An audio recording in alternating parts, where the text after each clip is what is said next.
I am here. And today, we're going to be going over the top 10 weakest stands in JoJo's Bizarre Adventure. Go! Like JoJo's Bizarre Adventure, I feel it's kind of known across the anime community and definitely like the power scaling debate community for having some of the most broken and hacks abilities of all time. Though I might think some of the stands are overrated, there are definitely some weak spots, some stains on the JoJo's Bizarre Adventure verse. I made a list with 10, so let's just start. So for number 10, I don't want to put this stand on here, but I kind of have to because I know I'm going to get comments on it if I don't. Minor Steel Ball run spoilers, so I'll put a time skip if you want to skip. So for number 10, I have to put Hey Ya. I don't even know why I was tying. Hey Ya definitely deserves to be on this list. And it should probably be much higher. So what Hey Ya's ability is nothing. That's hyperbole, but it's basically nothing. All Hey Ya does is sit on Pokoloco's back and just give him encouragement. It's kind of hinted at that it has some minor psychic abilities, like the ability to see some futures. It definitely doesn't give that information out a lot, so it's not going to be helpful to you. Hey Ya is the ultimate hype man. It's just there to make you feel good. And though it should be much higher, the reason I have it at the number 10 is because out of most of the stands on this list, it's the one that did the best at its job. Pokoloco won the whole Steel Ball run. He won the whole race. So obviously, I can't put bro too low because he did his job. Like he was summoned into existence. He had one goal and he made sure to deliver. But yeah, my number 10, I gotta go with Hey Ya. So for my number 9, I gotta go with part 5 stand. We got Soft Machine. I feel like part 5 is when Rocky really came into his element about riding a main team being under the effects of a stand that they have no idea about, and that's definitely employed with Soft Machine. I personally really don't like it. I don't like the random rapier it has. Like that's kind of random, like it doesn't really fit. But I'm yapping too much. Let me get into Soft Machine's ability. So what Soft Machine does is it makes things soft. There's like 2 other stands that do that in the series that are way cooler. So why is Soft Machine on this list? Because literally all we see Soft Machine do is kind of mess with Passione for a little bit. And the moment Abakio figured out its ability, it was wrapped, like the user was done instantly. I know you might be looking at the performance that Zucchero put up and you might be thinking that's kind of impressive, but I'm a hater. Like you got beat by the people you were trying to sneak and got emoted on. And plus, I can't see any applications for this. Only reason I think people might think this stand is strong and doesn't deserve to be on this list is because of the hyper niche situation that Zucchero was able to engineer to make his stand look way stronger than it actually is. But yeah, I got Soft Machine at my number 9, but hate on me if you want, I really don't like it. Number 8, we have what Poochie calls the weakest stand in the entire series. We have Survivor. Poochie took Survivor from these randoms in like the mountains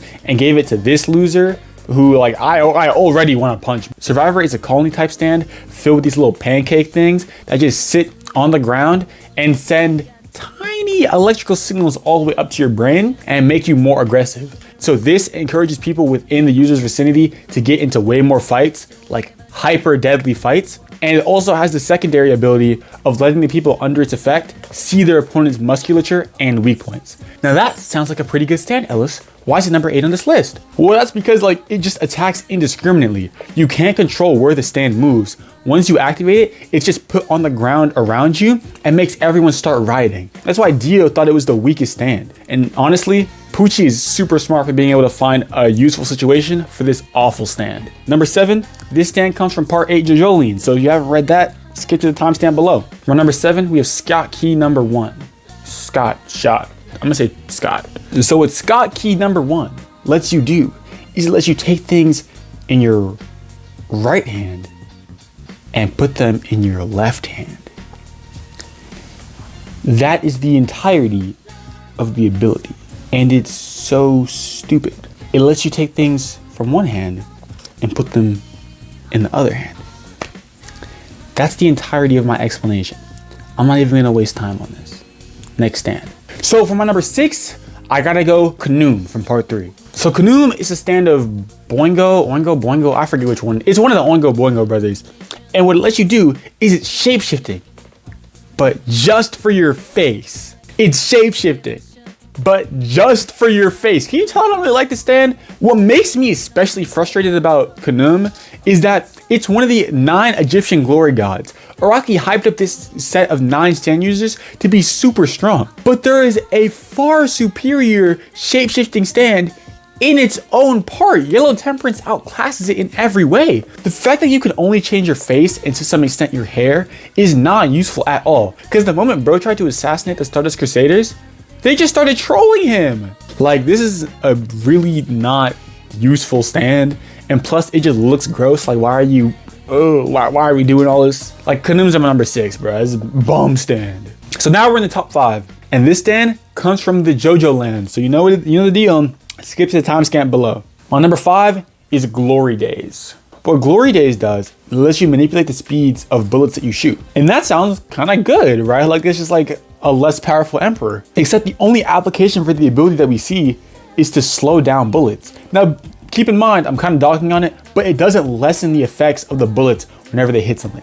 It kind of just makes them move in slow motion, but they still have the same amount of devastating damage. But the whole thing that makes a bullet scary is the fact that it moves fast.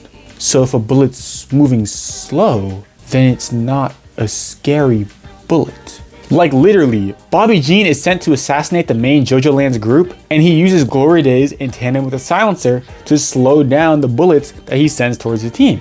You know, so people around them don't realize that there's a gunfight going on. But because the bullets are moving so slowly, the entire team is able to survive. In fact, out of the two of them, between Bobby Jean and Lulu is the one that deals all the damage. You're able to do some cool stuff with the stand, like rapid fire bullets to make sure you have a swarm of them going at someone. But I feel like in every scenario for this stand, a fast bullet would be better than a slow bullet. I really don't understand it.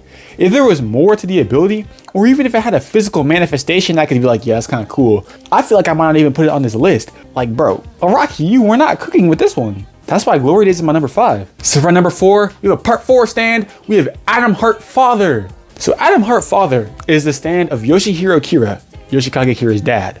And what it lets you do is it's bound to a camera because, you know, bro's a ghost.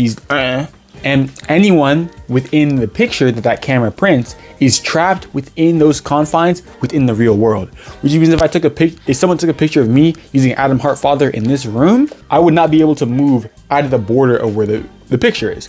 And that sounds kind of strong, except for the way that they beat it. Because he's a ghost and can't move the camera, you can just, like Jotaro does, take the camera, take a picture of bro, bind him to his own picture, break the camera, and then wrap him up so he doesn't do anything. Now obviously Okuyasu's idiot self frees Yoshihiro, but the stand is bound to one specific camera. And even though he's able to live on within the photograph afterwards, once that camera is broken, like his stand is done. And he was dispatched so easily.